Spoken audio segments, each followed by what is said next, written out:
Salut et bienvenue sur la chaîne YouTube Geb Automobile 237. Aujourd'hui, on parlera d'une fois de plus de la programmation des clés, car aujourd'hui, on a un cas dont la clé est tout simplement perdue et tout à l'heure, on va passer dans la programmation pour les clés perdues. Et je rappelle que ce véhicule est un véhicule Toyota des années 1997, dont le modèle est une Camry, tout simplement.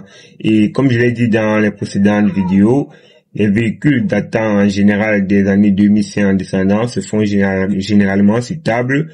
Par contre, les véhicules qui sont plus récents, leur programmation, que ce soit pour le double des clés ou bien que ce soit pour les clés perdues, se font tout simplement par OBD. Et là, je vais vous présenter donc les différentes machines avec lesquelles on va donc travailler donc pour procéder donc à la programmation pour notre clé perdue. En premier lieu, je vais donc vous présenter donc les machines. Là, c'est tout simplement la machine qu'on appelle le Key Toolmax Pro. Comme vous le constatez, c'est le Key Toolmax Pro qui va nous permettre donc de programmer donc nos clés. Et là, maintenant, on a ce qu'on appelle le iPro Plus. Lui, il va nous permettre tout simplement de lire dans la puce EEPROM qui se trouve bien évidemment dans notre module anti-démarrage que voici. Donc, je vais vous présenter. Ça, c'est le Smartbox. Tout simplement.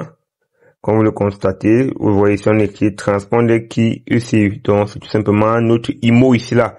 Notre IMO anti-démarrage ou bien boîtier anti-démarrage pour notre véhicule Toyota Camry des années 1997. Et bien évidemment, voici donc sa carte ici.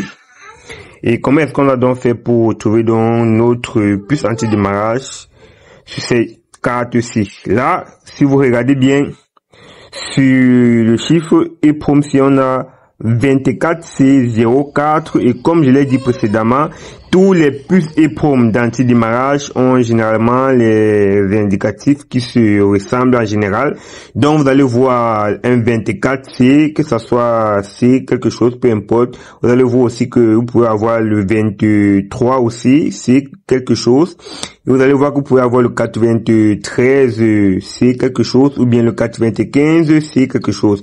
Donc ce sont en fait les différentes numérotations qu'ont les puces EEPROM d'anti-démarrage tout simplement. Et dans notre cas, on a tout simplement un 24C04C B6. Donc on va donc tout simplement se référer au 24C04 pour pouvoir lire dans notre puce EEPROM que voici, car c'est lui qui contient donc les données d'anti-démarrage. Et là maintenant on a notre iPro Plus tout simplement qui est connecté tout simplement à l'ordinateur. Comme vous le constatez, il est connecté tout simplement à l'ordinateur. Maintenant on a cet adaptateur ci là qu'on va donc fixer donc sur notre IMO et sur notre iPro Plus, autant pour moi. Et maintenant on va donc mettre dans cette fiche-ci. Lui, il est là pour faire quoi? Pour nous permettre en fait de lire tout simplement les données qui se trouvent dans notre puce anti-démarrage sans toutefois dessouder dans cette puce. Donc c'est-à-dire qu'on va donc lire les données qui se trouvent dans cette puce EEPROM là sans toutefois dessouder grâce donc à iPro Plus bien évidemment et grâce à cet adaptateur là de lecture de puce EEPROM sans dessoudage. Bon, là on va donc passer donc à l'ouverture de notre logiciel tout simplement. On va passer dans l'ouverture de notre logiciel. Là, je vais lancer iPro Plus tout simplement. On le lance. Par la suite, donc, je viens donc pour ouvrir dans le logiciel. Je viens là, j'ouvre le logiciel tout simplement. Ah, j'ai ouvert le logiciel. Maintenant, lorsque le logiciel est ouvert, qu'est-ce qu'on fait? Donc, on va donc venir ici là sur la partie ici. Attendez voir, on vient ici là sur notre logiciel iPro Plus. On clique ici là où il y a 777 tout simplement. Et puis on vient sur EEPROM. Une fois sur EEPROM, on cherche dans un 24. Puisque notre puce EEPROM, comme je l'ai dit tout à l'heure, vous voyez bien qu'ici on écrit quoi? 24C04. Donc on va donc venir sur notre logiciel. On va donc sélectionner dans l'EEPROM 24XX tout simplement. Et une fois qu'on sélectionne 24XX, on cherche dans un 24C04 tout simplement. Et là, voici donc un 24 tout simplement. Voici 24 ici. On clique dessus et on ouvre tout simplement. Et dès qu'on a ouvert, qu'est-ce qu'on fait? Là, on a dans notre menu ici qui va nous permettre de lire tout simplement. Ici, c'est pour écrire le fichier. Ici, c'est pour modifier le fichier et écrire. Ici, c'est pour vérifier si, bien évidemment, toutes les connexions sont bonnes. Et on va venir ici là, sur lire. Avant de cliquer sur lire, on sera sûr qu'on a mis dans notre adaptateur que voici sur notre puce EEPROM tout simplement. Là, je vais essayer de connecter. Comme vous allez voir, je me rassure que ça touche tous les pins. Je me rassure tout simplement que tous les pins sont bien connectés.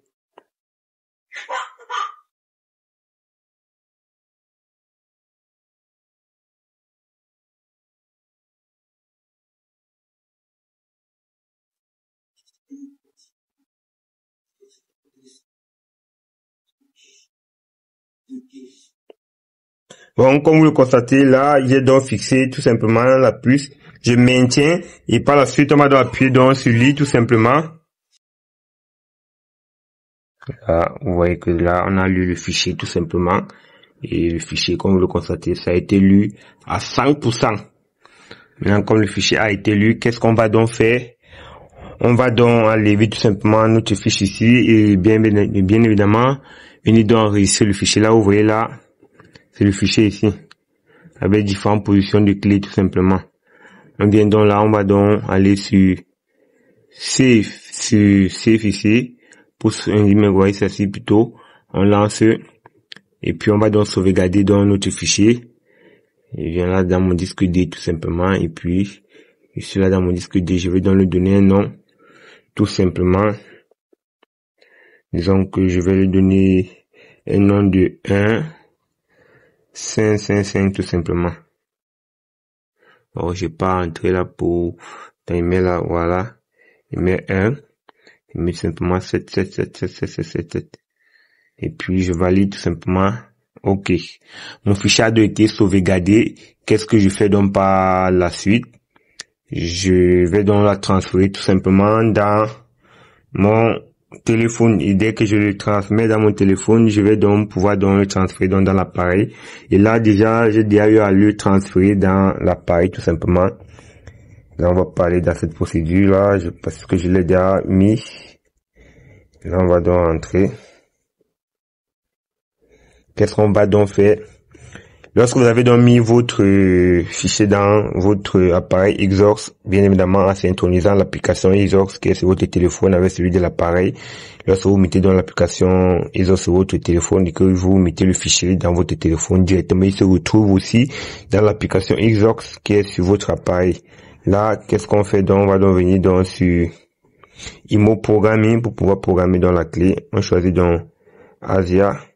On choisit donc le modèle de notre la marque ici, c'est la Toyota et la Camry. Et là maintenant, pour savoir maintenant notre IMO, c'est tout simplement, comme c'est 1997, on va donc prendre donc moins 2004 tout simplement, car notre puce ici là est un 24604. Et là vous voyez qu'on est ici des années 2004 en descendant avec les puces 24604. Vous voyez aussi qu'il y a aussi les années de moins 2004 avec les 93 et 66. Donc on passe ici sur IMO avec tout simplement le 24604. On passe sur Start Execute. On va donc chercher dans notre fichier que voici ici là, la Toyota Camry 1997. Tout simplement clique dessus. Puis on va aller sur sélectionner. Vous voyez que là on a combien de nombre de clés? On a jusqu'à 4 clés. La première clé a été utilisée, la deuxième clé utilisée, troisième clé utilisée, c'est la quatrième clé qui n'a pas été utilisée. Mais malheureusement, on peut toujours programmer avec la première clé. Si vous-même vous êtes conscient que vous avez tout simplement égaré votre clé et que vous êtes sûr que ce n'est pas que la clé a été volée, et aussi, si vous êtes aussi sûr que la clé en question est peut-être défectueuse et que vous l'avez mais que c'est défectueux, vous pouvez tout simplement utiliser la position de la première ou bien de la deuxième ou bien de la troisième clé pour refaire donc votre clé qui était perdue. Mais par contre, si celle-ci a été volée là, ce n'est pas bon parce que le voleur pourra tout simplement donc programmer donc pourrait tout simplement venir donc démarrer votre véhicule vu que vous n'avez pas donc effacé la clé. Et c'est par exemple là quand il leur recommande tout simplement d'utiliser généralement la quatrième clé, car la quatrième clé, comme elle n'a pas encore été programmée, lorsqu'on programme avec la quatrième clé, on efface donc la première, la deuxième et la troisième, afin d'empêcher que donc que celui qui a donc volé votre clé ne puisse venir sur le véhicule et démarrer. Là, on a notre transpondeur tout simplement qu'on va donc mettre tout simplement ici. On va donc prendre dans la première clé. On va donc aller sur vérifier d'abord que votre type de transpondeur est compatible avec le véhicule, car le nôtre c'est un 4C. On lance d'abord la lecture du transpondeur pour vérifier qu'elle est compatible avec le véhicule. C'est d'abord la base, parce que si elle n'est pas compatible, si vous faites la programmation, elle ne pourra en aucun cas prendre. Je vais d'abord entrer là.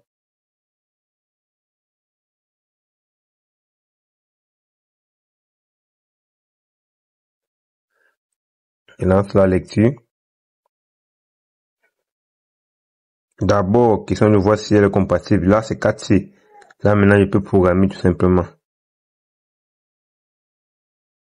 Et là, il lance la programmation. Non.